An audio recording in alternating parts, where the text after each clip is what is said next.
Kavita's statement likening the state of Telangana to Kashmir and talking about its pre-independence times where it wasn't a part of India and then later on being annexed had drawn some sharp criticism, based on which an FIR has been filed today. And I have with me the complainant in this particular case, Mr. Karuna Sagar. Let's take us through the kind of sections that have been pressed and how serious are these charges?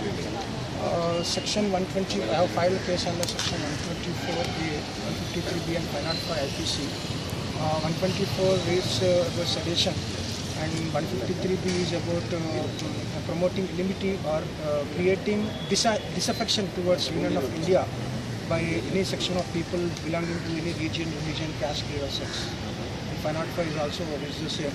And 124 if found guilty, 124 she may be punished for life in prison. Okay. What is the typical proceeding in a case like this? How does the case really go about? And since there is the political personality involved and there is a considerable amount of pressure around the case, how do you think this will go on? There was a lot of dilly-dallying by the police after the order was passed on 5th of August, and it was all about 4 days to take taken by the police to register an FIR. I think there will be some political pressure on the police, but I have confidence in the judiciary. There are certain measures and ways to get the investigation completed earlier in time. And as the 124A section is cognizable, the police can, without any notice under 141A, can directly arrest, or the court can direct them to. I can file a petition to directing the police to complete the investigation. Right. You know, there is some political. As there is a Supreme Court judgment, a recent judgment, where the Supreme Court has ordered all the subordinate courts to dispose of the cases pending against MLAs and MPs in 1 year of filing. Okay. You know, there would be allegations and obvious allegations of politics that would follow from here. Since you are a member of the BJP legal cell, this case also has taken a certain political color to it.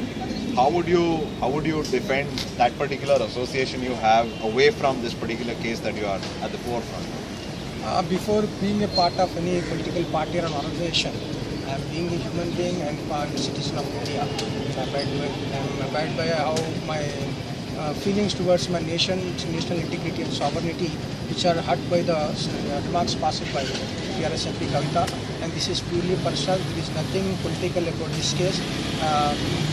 Any politics between TRS and BJP I am aware of it. And this case particularly is not against a political party, but as an individual, as a responsible MP, I have filed this case. So there are many reactions that have come out already that have questioned the historical facts that Kavita is trying to state in this particular case. She also goes on to say that there perhaps is a need to relook and redraw our international borders. Your reaction to that? It's a very unfortunate and deliberate comment. I see, but she has, with this comment, she has ridiculed the sacrifice of thousands of soldiers who have laid their lives on the line of service, securing the borders of India. And also she has ridiculed the sacrifice of Indian armed services, and also the people who have suffered a lot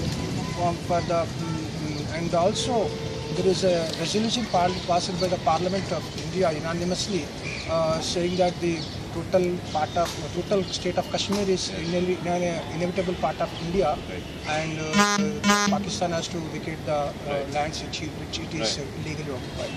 Thank you, Mr. Karuna.